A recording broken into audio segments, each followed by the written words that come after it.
तर फायनली मित्रांनो लोकेशन भेटलं आपल्याला, एकदम मस्त लोकेशन आहे. हे पाणी आता रिटर्न फिरायला लागणार, सगळ्या गाड्या रिटर्न रिटर्न रिटर्न.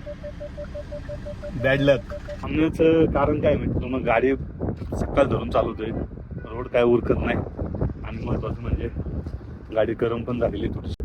इथूनच फोटो काढून परत रिटर्न जाऊ, कंटाळा आला आता. एवढा पुढं प्रवास असतो, एवढं पुढे लांब असतं काय. आज आम्ही नुब्रा व्हॅलीला निरोप देऊन जगप्रसिद्ध पँगॉंग लेकच्या दिशेने निघालो आहोत. पण आजचा प्रवास अजिबात सोपा नाही. आम्ही निवडला आहे शोक नदीच्या काठी जाणारा ॲडव्हेंचरने भरलेला मार्ग. हा रस्ता लडाखमधील सर्वात आव्हानात्मक मार्गापैकी एक मानला जातो. अनेक ठिकाणी कच्चा रस्ता, मोठमोठे खड्डे, पाण्याचे ओढे आणि भूस्खलनाचा धोका कायम असतो. हवामान खराब झालं तर हा रस्ता कधीही बंद होऊ शकतो. पण या मार्गाचं सौंदर्य इतकं अप्रतिम आहे की प्रत्येक वळणावर निसर्ग तुम्हाला थक्क करतो. चला पाहूया नुब्रा व्हॅली ते पँगॉंग लेकचा हा रोमांच भरा प्रवास. नमस्कार मित्रांनो, कसे आहात? एकदम मज्जेत ना? शुभ सकाळ. तुम्ही म्हणसाल सकाळ सकाळ आता चाललाय कुठं? तर मित्रांनो, आपण 7 वाजले आणि आता 7 वाजता रूम सोडला. त्याचं कारण सांगतो काय. आज चाललंय आपण खरं तर पँगॉंग लेकला, आणि पँगॉंग लेकला जाण्यासाठी आपल्याला याच टायमाला जावं लागतं. का जावं लागतं तर मित्रांनो, या ठिकाणी जाण्याचा जो मार्ग आहे तो श्लोक मार्ग आहे.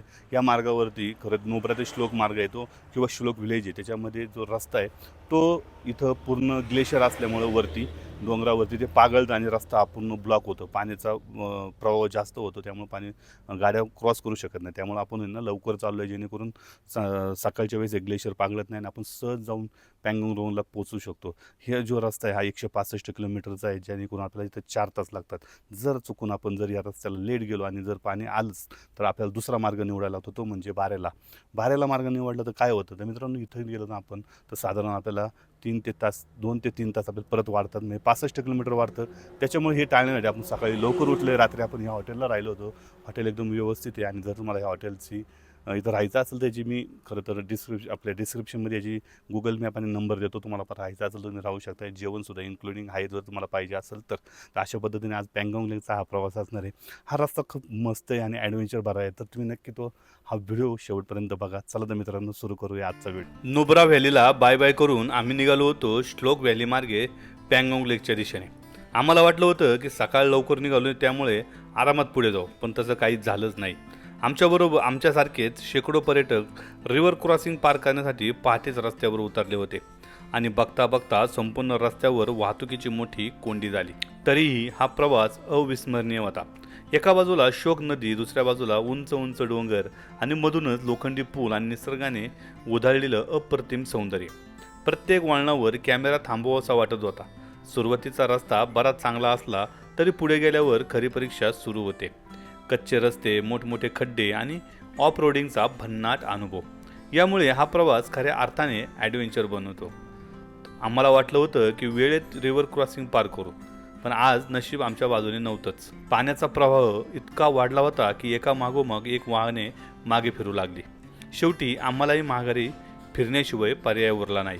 त्यानंतर मात्र प्रचंड ट्रॅफिक जाम झाला आणि बराच वेळ आम्ही त्यातच अडकलो. आता रिटर्न फिरायला लागणार, सगळ्या गाड्या रिटर्न रिटर्न रिटर्न. बॅड लक. काय वाटतंय? हा ना, एवढं लांब आलो परत रिटर्न जायची वेळ आली. तर मित्रांनो, मगाशी बघितलं तुम्ही, आपण मागं फिरलोय, परंतु मागं फिरल्यानंतर जितक्या गाड्या आहे ना, की सगळ्या गाड्यांची पूर्ण आता ट्रॅफिक तयार झालेली. तर आता बराच वेळ याच्यामध्ये चाललं आहे. मला तर असं वाटतं की जर असाच प्रॉब्लेम इथं असेल, किंवा कधी कधी जात असेल, किंवा कधी कधी असे पाण्याच्यामुळं मागं फिरायला लागतं, तर माझं म्हणणं थोडंसं लेट होईल, किंवा मग जास्त किलोमीटर भरेल. मग त्या मार्गाने गेलं तर चांगलं नाही व्हायचं का? मग असं टेन्शन तरी राहायचं नाही. तर हे बघा किती ट्रॉफिक आहे, ही सगळी तिथपर्यंत ट्रॉफिक आहे, आणि प्रमाणाच्या बाहेर ट्रॉफिक झाली. आणि हिच्यामध्ये आपण आता आपला बराच वेळ जाणार आहे, कारण तिथून एक एक गाडी पास व्हायला आहे ना, बराच वेळ जातो आहे. तर बघू शकताय ट्रॉफिक पण किती आहे. तर चला आता आपल्याला पुन्हा एकदा आहे ना त्या मागं जाऊन पूर्ण वेढा मारून पुन्हा एकदा आपल्याला तिथं जायला लागणार आहे. बारेला मार्गाने जायला लागणार आहे, ज्या ठिकाणाहून आता आपल्याला बारेला मार्गाने जायला लागणार आहे. आता आपल्याला बरेला मार्गाने जायला लागणार आहे. त्या मार्गाने आपल्याला थोडंसं लांब पडणार आहे, थोडंसं, पण ठीक आहे, आता पर्याय नाही आहे त्याला. मग अशा रस्त्यामध्ये ज्यानं थोडेसे समोसे वगैरे घेतले होते, पण सुषमाने काही समोसा खाला नाही. 2च समोसा खाले, बाकीचा समोसा ठेवला इथं. काय मोस्ट टाकायची सवय त्याला. मी 2 सांगितले होते, माझी मी 2 खाल्ले. वाढीवानी 3 आणायची गरज नाही. तुझ्या पोटासाठी आणले होते मी, तुझ्या पोटासाठी आणले होते. तुझी एवढी काळजी करू नका. हां, मी लाजत नाही खायला. हा आम्हाला आहे ना फार बारीक पगार 500 दिले का 1000 दिले का. तर फायनली आता ही शेवट आहे आपण गाड्यांच्या आणि ह्या पुढं गाड्या आहे. आता भाऊ जाऊपर्यंत जाईल तोपर्यंत जाईल. कशीबशी या ट्रॉफिकमधनं वाट मिळाली आणि आम्ही पुन्हा एकदा परतीचा प्रवास सुरू केला. तोच खडतर प्रवास आणि तेच डोंगर आणि ओबड-धोबड रोडमधनं आम्ही जाऊन पोचणार होतो ज्या ठिकाणी सक्ती फाट्यावरती. याच फाट्यावरनं आपण 65 किलोमीटर आता आपण पँगॉन्ग लाँगच्या दिशेने जाणार होतो. तर हा प्रवास आम्ही पुन्हा एकदा सुरू केला. रस्ता कसा होता हा अजूनही माहिती नव्हतं, त्यामुळे पुढे येणारा रस्ता हा आपल्याला खरं तर आव्हानात्मक आहे का सोपा आहे हे आपल्याला हा प्रवास केल्यावर समजणार होते. मित्रांनो बघू शकता किती अंतराचा फरक पडतोय. जर आपण इथून रिटर्न आलो आणि आता आपण असं जायचं म्हणजे भरपूर किलोमीटरचा फरक पडतोय. लक्षात घ्या. परत तुम्हाला दाखवतो मी. हे बघा आपण इथपर्यंत गेलो होतो श्लोकपर्यंत. आता इथून आपण रिटर्न असं जाणार आहे परत. तर एवढा फरक पडतोय 1 किलोमीटरला. प्रवासाला सुरुवात झाली आणि प्रत्येक वळणावर निसर्गाचं एक नवीन रूप समोर येऊ लागलं. खरं सांगायचं तर या मार्गावर इतके सुंदर नजारे पाहायला मिळतील याची आम्हाला कल्पनाही नव्हती. एका बाजूला आकाशाला भिडणारे उंच डोंगर तर दुसऱ्या बाजूला बर्फाच्छादित शिखर आणि मधूनच वाहणारे स्वच्छ पाण्याचे प्रवाह आणि शांत वातावरण. या सगळ्या निसर्ग सौंदर्याचा आनंद घेत वळणाच्या रस्त्यावरून आम्ही हळूहळू पँगॉन्ग लेकच्या दिशेने पुढे सरकत होतो. प्रत्येक किलोमीटर आम्हाला एका नव्या आणि अविस्मरणीय अनुभवाकडे घेऊन जात होता. त्यात सकाळी निघाल्यापासून नाही ना काय खाल्लं नाही, त्यामुळं आता असं प्लॅन चालला आहे काहीतरी बनवू इथं. पण काय बनवू तर एकदम पटकन असं बनवून काय बनवून सूप बनवून. तर मस्तपैकी आहे ना एक मंचावर सूप बनवतो आणि मग निघतो पटापट. सुषमा उरक लवकर. आणि इथं बघा हा नजारा दाखवतो पाहिलं तुम्हाला कसं आहे. इथं पाणी आहे मस्तपैकी आणि आता इथंच कुठंतरी थांबतो. तिथं जातो तिथं भारी आहे. आणि हा या घाटाने आपल्याला वर जायचं आहे आता सक्ती मार्ग जायचा आहे. सक्ती मार्गे. तर फायनली मित्रांनो लोकेशन भेटलं आपल्याला. एकदम मस्त लोकेशन आहे. हे पाणी आणि इथं आपण लावलंय 2 आपले चेअर्स आणि सुषमा आणते इथून आपल्याला सूप. वा वा वा वा काय नाद आहे यार. तर फायनली सुषमा सगळं सामान घेऊन आलेली आहे आणि इथं ठेवू इथं लाव. गार आहे का पाणी? चलमाचं गार आहे ना. हा फ्रीज लय थंड वाजत आहे रे बाबा. उकळी आलेली आहे पण थोडं असं हे करून टाक मी बरोबर होईल. कसं थंड वातावरण आहे. गरम शिव मज्जा नाही. हा मस्त आले. हा झालंय का वारं लागतंय. तर मित्रांनो फायनली आलेली आहे उकळी आणि मग सुषमा भरती वाटी. जास्त घेऊ नको तुला मापात घे. मापात पाप नाही करायचं. काय मापात पाप नाही. तर फायनली मित्रांनो खातोय आता आम्ही. चलो. तर फायनली मित्रांनो आता घेतोय सूप पिऊन. एक मोठा असा फरका. हा माउंटनचं पाणी आहे. माउंटन बर्फाचं पाणी अप्रतिम. ही मजा असते कळलं. त्यामुळे जरा घराच्या बाहेर फिरत राहा. नुसत्या घरात बसून व्हिडिओ बघायचे. जायचं म्हणतंय. कधी जाणार तुम्ही? हा म्हातारे राहिलं.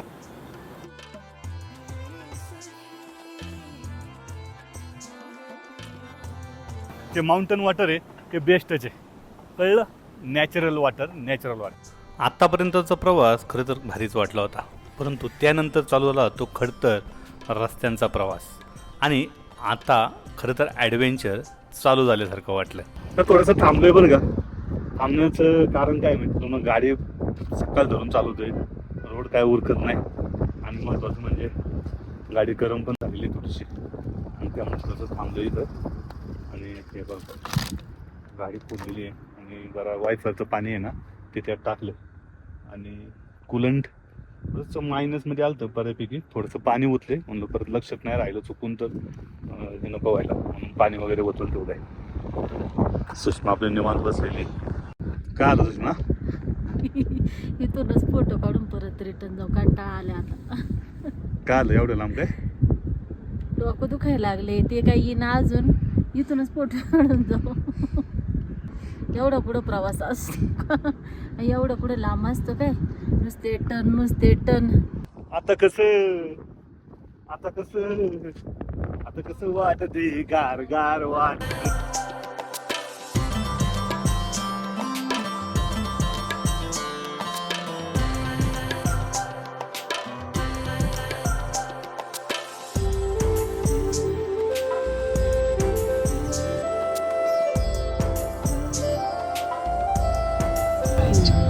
मित्रांनो, तुम्हाला जर इथं पेट्रोल भरायचं असेल तर हा पहिला पंप आहे.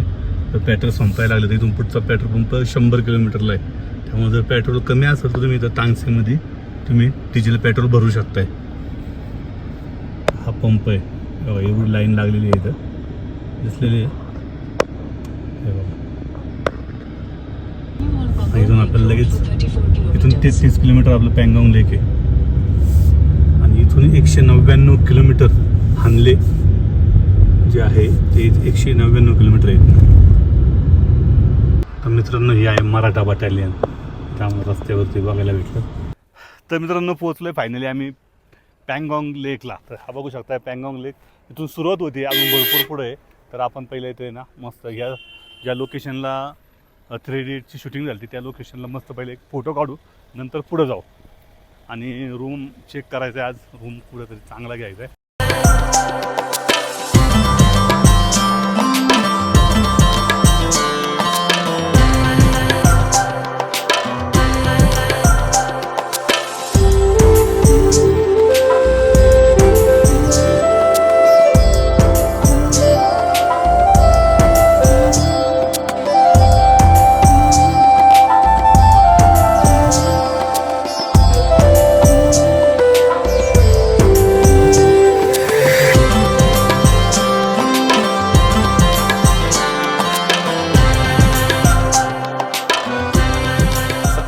समुद्री सपाटीपासून सुमारे 4225 मीटर म्हणजे जवळपास 13,900 फूट उंचीवर वसलेला हा तलाव जगातील सर्वात उंच खाऱ्या पाण्याचा तलावापैकी एक आहे.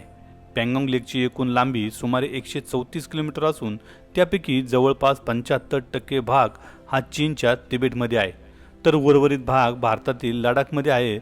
आणि या तलावाचं सर्वात मोठं वैशिष्ट्य म्हणजे दिवसाच्या वेगवेगळ्या वेळानुसार याच्या पाण्याचा रंग बदलता राहतो. निळा, हिरवा, फिरोजी आणि गडद निळा असे अनेक रंग इथे आपल्याला पाहायला मिळतात. 3 इडियट चित्रपटानंतर पँगॉंग लेक जगभरातील पर्यटकांसाठी आणखी एक प्रसिद्ध झाला आणि आज लडाखला येणारा जवळपास प्रत्येक पर्यटक या ठिकाणाला नक्की भेट देतो. तर मित्रांनो, आपण सगळे फोटो वगैरे काढलेत आणि तुम्हाला मी याचे रेट सांगतो. या स्कूटीवर जर तुम्हाला फोटो काढायचे असेल तर 50 रुपये आणि इथं बसलेले याच्यावरती फोटो काढायचे असेल तर त्याचेसुद्धा 30 रुपये तुम्हाला इथे द्यावे लागतात. आणि हे जे सगळा जो सीन आहे तो या साईडला म्हणजे इथनं तो शूट केला होता, त्यामुळे या ठिकाणी जरा थोडंसं आहे ना गर्दी जास्त फोटो वगैरे काढायला. तर आपण फोटो वगैरे सगळं काढलेलं आहे आणि मित्रांनो आता आपण निघालो आहे पँगॉंग लेकच्या थोड्याशा बॅक साईडला. तर मित्रांनो, त्या साईडला सुद्धा खूप बघण्यासारखं आहे. तर आपण हा प्रवास चालू केल्यानंतर तुम्ही बघू शकताय थोडासा रस्ता कच्चा आहे, परंतु जे सिनेरी आहे पँगॉंग लेकची, जी निळे भोर पाणी तुम्हाला इथं बघायला भेटते बघा मस्तपैकी. तर तुम्ही थोडंसं आल्यानंतर थोडंसं जे पँगॉंग लेक आहे त्याच्या बॅक साईडला जायचा प्रयत्न करा. तिथं तुम्हाला भरपूर स्टेचे ऑप्शन उपलब्ध आहे आणि तुम्ही त्या ठिकाणी स्टे करू शकताय. पँगॉंग लेक खूप मोठा आहे, त्यामुळे तुम्ही इथं कितीही मागेल तरी तो संपणार नाही. खरं तर हा पँगॉंग लेक आहे ना खूप मोठा आहे, किती बघितलं तरी कमीच. आणि सगळीकडे गेल्यानंतर तुम्हाला सेम दिसन ते फोटो काढायचं आणि मस्तपैकी असे वुडन टेंट वगैरे. तुम्हाला एक सांगू का, हे मला येणार पावना डॅमसारखं वाटलं थोडं बरं का. तर मित्रांनो, अशा पद्धतीने ना मित्रांनो हे सगळं बघून झालेलं आहे आणि असा विचार आमचा चालला आहे की इथून आपल्याला फक्त आहे ना 150 किलोमीटर आहे, म्हणजे 9 वाजल्यापर्यंत आपण लेहला पोचू शकतो. तर आम्ही प्लॅन असा केला की आता आम्ही इथून निघतोय, कारण की इथं जो स्टे घालून वेळ घालवण्यापेक्षा आपण डायरेक्ट लेहला जाऊनच तो स्टे करायचा असा माझा प्लॅन चालला आहे. इथं स्टे खूप स्वस्त आहे मित्रांनो, 2000-1500 पासून तुम्हाला कॉटेज मिळून जातात. आणि जर तुम्हाला कॉटेज घ्यायचे असेल तर तुम्ही ह्या व्ह्यूला पण घेऊ शकता आणि एक टचसुद्धा कॉटेज आहे ते पण तुम्ही घेऊ शकताय. चला तर मित्रांनो, आत्ता प्रवास असणार आहे आपला लेहपर्यंतचा. आणि जर अंधार झाला तर मी तुम्हाला सांगेनच कुठे अपडेट आहे, काय कसं काय. तर चला. आणि हा मित्रांनो, दुसरी एक अपडेट तुम्हाला अशी की आपण आता हानलेला जाणार होतो आणि हानलेला जायचं आपण कॅन्सल केलं. तर कारण सांगतो, पुढे आहे ना रस्त्याचं थोडंसं काम आहे किंवा रस्त्याचं काहीतरी पडलेलं आहे, त्यामुळे आत्ता तरी सध्या तो रस्ता बंद आहे. म्हणजे आजच्या दिवस तरी, उद्या चालू पण होऊ शकतो, परंतु तेवढा आपण वेळ घालवणार नाही आहे वाया. हानले आपण बघणार नाही आहे. तर मित्रांनो, आम्ही पँगॉंग लेकपासून कारू या ठिकाणी जाऊन संध्याकाळी मुक्कामी राहिलो. संध्याकाळी साधारण 8:30 वाजता आम्ही या हॉटेलला मुक्काम केला आणि आजची नाईट याच ठिकाणी घालवण्याचं ठरवलं. तर मित्रांनो, भेटूया पुढच्या ब्लॉगमध्ये. नक्की पहा. Bye bye.